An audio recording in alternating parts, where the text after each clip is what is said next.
Chase Lehocky here with the Blue Futon. I truly hate myself. I made this video 3 minutes and it totally erased because I had the other side of the video. I'm a freaking idiot. Anyway, $4 movie day, I saw The Hill and Golda. Movies that I was like, I didn't even know that were playing, but why the heck not? So The Hill, what's about? Pretty simple premise. We're in the 1970s Texas, where a guy named Ricky Hill has horrible leg issues, spine issues, but his dream is to become a Major League Baseball player. So, did I like this film? I thought it was a pretty good film.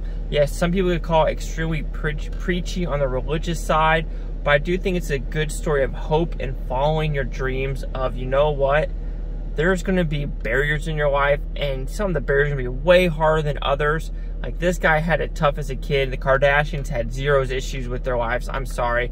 But the problem with this movie, I think they focused on the wrong part of his life. So what do I mean by that? Here we are focused a lot on the family of his sister, the brother, the mother, you know, the grandmother, and Dennis Quaid's character, which is all fine and dandy.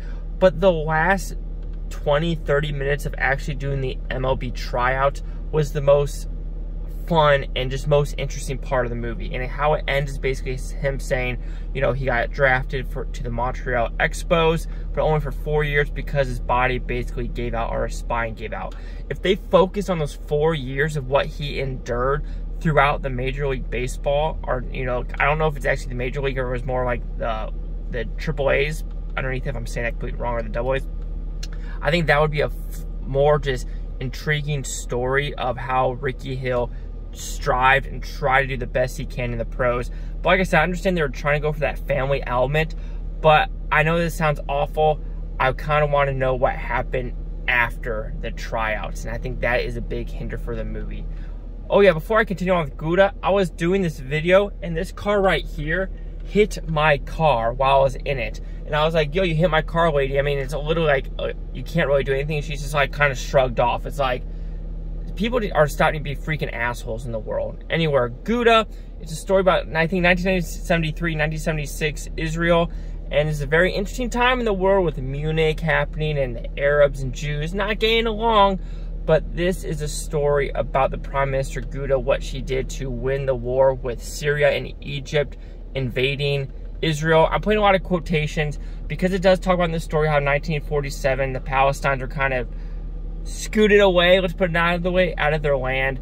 I'm not going to act like I know anything about the story of what the Palestine-Israel conflict is. It's going to be way more complicated than what I think it is.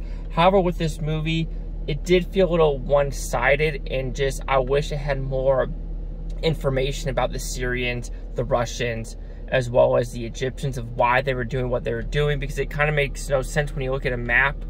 But maybe I'm just completely wrong and just naive of what happens in that world, in that part of the world, which I could be completely right. Who knows what I'm talking about. But I do wish it focused more on that side, which I understand it's called Golda. So Golda, not the Gouda cheese, but that part, and we are discussing that part. But there was some imagery in this movie, like with the birds, which I'm not 100% sure I understand why they decided to do that. And then finally, if you're going to do radiation because you have cancer, stop smoking, because if you're going to continue smoking, why do radiation? Makes no freaking sense. But overall, it's a good movie. It's very surface level, but it just feels like it's a history lesson missing parts of history. Chase Hawk with the Blue Futon. Like, comment, subscribe. Let me know what things Blue Futon told you. Blue Futon, have a great day. And seriously, if you're in a person's car and you hit their car, look how freaking close she is. Like, I don't want to, like, whoever this Misty is, I mean, be a better fucking person.